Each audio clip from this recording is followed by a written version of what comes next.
We are being joined today by Sloane Brakeville. My name is Rebecca Herb from Block News. Welcome, Sloane. Hello, Rebecca. How are you? Well, thank you. So you are the CEO, the founder of Fr8 Network. Is that correct? That's right. Yeah, it's great to have you here at Block News today on an episode of Meet the Makers, where we chat to all different kinds of blockchain companies about what they're doing. Now, what you guys are doing in the world of logistics is quite revolutionary, right? Because logistics in the United States, in terms of trucking, the trucking industry, the supply chain, and that has been a little bit archaic, right? Yeah, very well said. Okay, so what are you guys exactly doing right now? Right now, we're building a protocol from which all these different decentralized applications can run on top of. Right now, we realize that all of these different information systems, all these different projects that are looking to bring decentralized solutions into logistics are going to have a hard time working together. Because if you're building a trucking marketplace and you need information that flows from your marketplace to flow through a marketplace that maybe is focusing on rail or air or water, everybody has to be able to interoperate and share the information amongst themselves in a way that is secure. And so the Fr8 protocol is helping solve some of those challenges. So Fr8 Network was born out of an interesting situation with your friend John Fox. Would you like to describe that story? Absolutely, yeah. I was working at IBM's blockchain labs, and all the enterprise use cases were great, and I knew that supply chain and logistics was the next frontier for blockchain adoption. To me, I expect logistics and supply chain to be kind of at the forefront of actually who starts to incorporate blockchain, as opposed to a lot of people who think finance use cases are going to be much bigger. But while I was there, I was kind of actively beginning my process of becoming an entrepreneur. And when I met John Fox, he, being a shipping expert and having run his own shipping company for 20 years, made a really good partnership. So we jumped in together, head first into the world of our first blockchain company together, and it's been great. So when did this all start? It started, so John actually had the idea of bringing blockchain into logistics back in, I would say, April of 2017. Meanwhile, during that time, I was still pretty heads down at IBM. But the entire thing really formulated probably in August, September of last year, when he and I got together and defined our initial vision. Wow. So it's a very young company, and how's it going?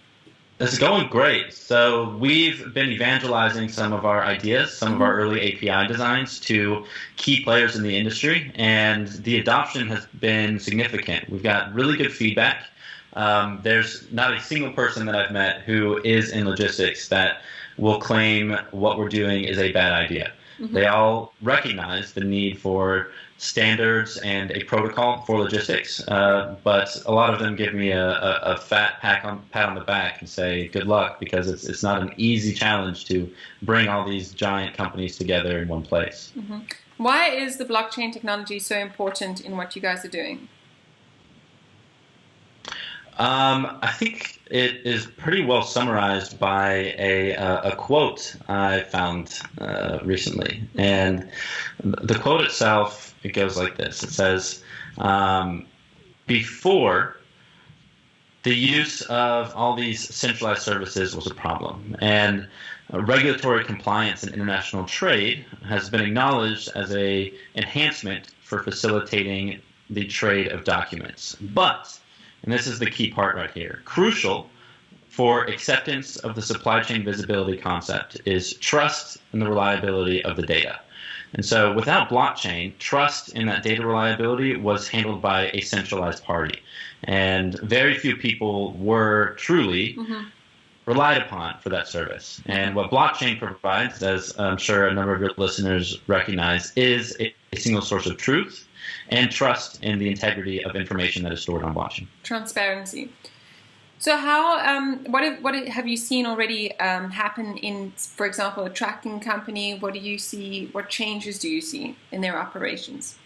Yeah, as it stands, trucking companies often rely on middlemen or brokers to get deal flow from shippers onto their trucks and their capacity.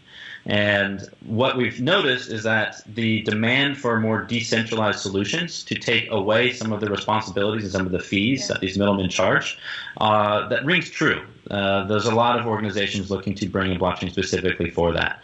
And so adoption at that level is pretty straightforward.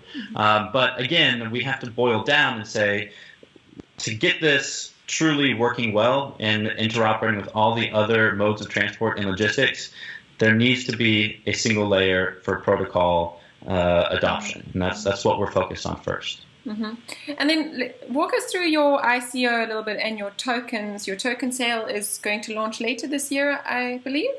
That's right. So in a couple months, we're going to be hosting a crowd sale. The Fr8 token itself is pretty useful. At the protocol level, it's used as a means of paying for writing data into the protocol, very similar to how Ethereum works. If you deploy a shipping contract over the Fr8 protocol, then the initial outlay of token is going to be used to pull from to write data into the blockchain. But we've already seen other applications of our token forming organically in the marketplace. One of our partners that we're going to be releasing a press release on shortly, called OpenPort, is going to be using our token as a means of rewards program for drivers to bring the Philippines, India, Pakistan, and just general Southeast Asia marketplaces into the 21st century for logistics, and encouraging writing of data to a blockchain by paying out Fr8 tokens as an incentive and reward for those drivers. Wow, fantastic. Eh? A big transformation. And do you see anybody else doing this in America at the moment? Not really. There's a few major projects out there that are looking to bring standardization into logistics, but few have embraced the idea of using tokens and blockchain as a means to do that. And I think they're going to be missing some serious points. For example, there's a big constituency out there called GS1, and GS1 establishes standards around the world for e-commerce, and they have a logistics interoperability module that does a pretty good job of solving some of the protocol level challenges that we're describing as well. However, they are not supporters or implementers of that. They simply establish for a standard and say, go ahead and use it if you want. You have to stand it up on your own. And so this blockchain idea is very impactful because it really helps drive adoption through encouraging users of the token and adopters of the token to push information that is GS1 compliant into the Fr8 protocol. Okay. So you guys are actually you see yourselves as leaders in the market? Yeah, absolutely. Are you targeting the United States to start? Do you have other visions for the future? We are open. Right now, our current vision has us focused on Southeast Asia. Some of our partnerships are very strong out there. We are also out here on the West Coast talking to some pretty major retailers who recognize that blockchain could help in a number of capacities, like documenting who's responsible for damaged goods whenever they are returned. So it's just a matter of where the need drives us, is where we'll end up focusing some of our attention. Tell us a little bit about who's all on the team, and where are you guys dispersed? So we've got a very strong team. Right now, our tech team sits primarily out in San Francisco. Okay. With myself, we have Yevgeny Spector, who comes from a background of working with Lockheed Martin, doing all kinds of engineering and solving engineering challenges there. He helped design some of the initial versions of our protocol and is hard at work building out APIs so that our partners can work with us. Additionally, we have Barry Glasgow, who I worked with at IBM for a little while. He is a brilliant engineer, seen the rise and fall of all kinds of different technology solutions, and his 30-plus years of IT experience is immensely valuable to us. And then on the other side, our Chief Marketing Officer, Vishal, he brings together a really good, impactful way of getting the vision and idea of Fr8 Network out to the world. And of course, I can't talk strongly enough about how great my co-founder, John, is, and his knowledge on the challenges of shipping and what he brings to the table with that industry knowledge. And so what are you guys hoping for the short-term and the long-term goals here? So short term, we're looking to find key strategic partners who can bring in some significant functionality on top of our protocol. And for example, we are partnering up with Salesforce to drive deal flow directly into our network from the existing large user base that CRM provides. Yeah. We are also working closely with other companies like OpenPort, who are building logistics solutions, but need that core blockchain functionality in order to achieve their goals. And so taking some of the burdens off of them of doing both a protocol and an application is a big focus for us.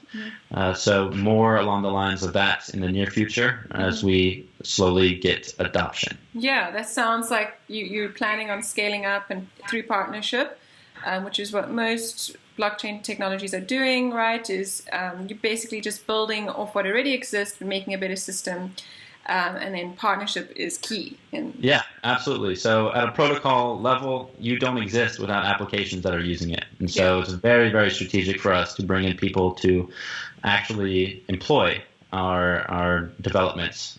It's interesting that you guys are targeting Southeast Asia. Why not America? Why was that not a main focus? Well, we certainly are. So a lot of my network is centered here in the U.S. It is one of the largest importers and exporters in the globe. However, we have to acknowledge that certain regulations and certain adoption life cycles are going to be driven by the partners that we're working with. And because we have such strong partnerships in Southeast Asia, we recognize that there's a likely greater chance of adoption in those markets than in the U.S., at least right now. So, of course, that could change as we get more and more interest domestically. That's fantastic. Okay, so it was really nice chatting with you more about Fr8 Network. I think it's going to transform the whole transportation industry and how things are functioning at this point.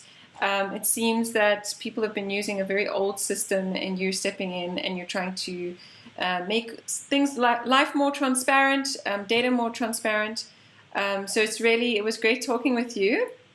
Yeah, thanks a lot, Rebecca. It was great to be on. Thank you for coming on the show. This is Block News. My name is Rebecca Hope, and this is an episode of Meet the Makers. Today we are talking with Sloane Brakeville from Fr8 Network. You can go check them out. It's Fr8. Help me out here, Sloane. Fr8.network, and our Telegram channel is t.me/Fr8 Network. Fantastic. Thank you so much for joining us.